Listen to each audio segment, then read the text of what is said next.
Hey guys, it's David Konikoff here, and there was crushing news recently that the Bebas children are in the entire family, is besides for the dad, are now deceased, and their bodies are going to be returned to Israel tomorrow.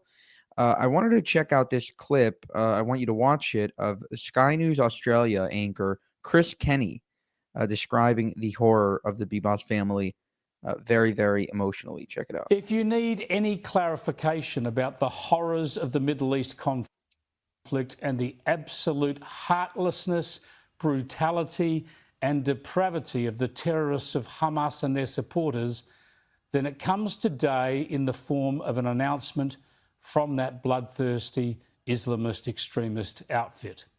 Here it is reported by the BBC. Hamas announcing it is to return 4 bodies of hostages.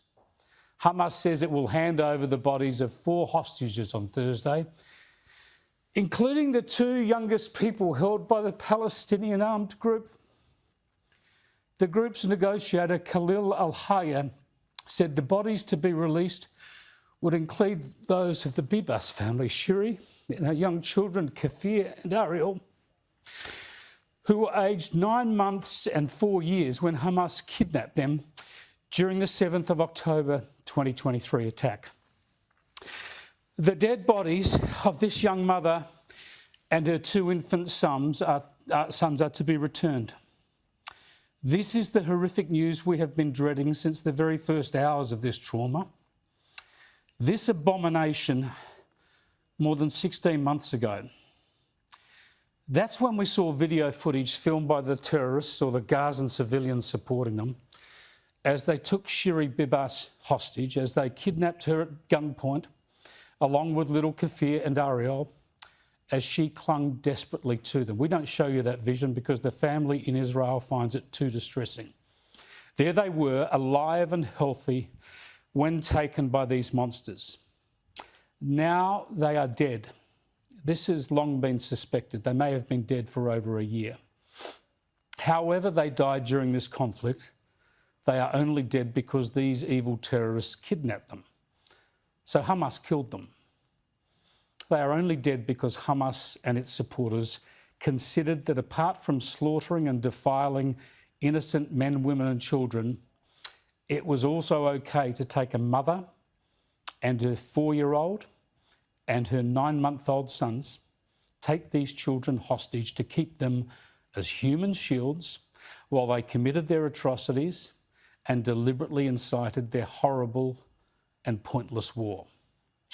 Shiri Bebas, a mother who, like any mother, would not and could not let go of her boys. 4-year-old Ariel, 9-month-old Kafir.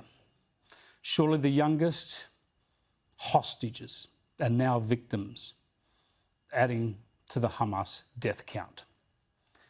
Ask yourselves how often you heard world leaders, politicians, anti-war activists or Muslim community leaders demand the release of the Bebas family. Ask yourselves how often the Western media highlighted their plight while they ran Hamas figures and propaganda about what was happening in Gaza.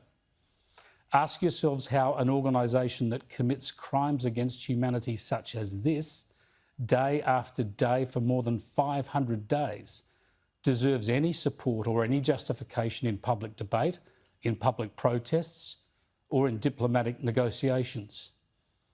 Instead, we see Hamas terrorists out of their civilian clothes and parading around as soldiers now because a ceasefire is in place, claiming some sort of kudos for freeing Yarden Bebas just weeks ago, while now they prepare to hand over the bodies of his wife and children.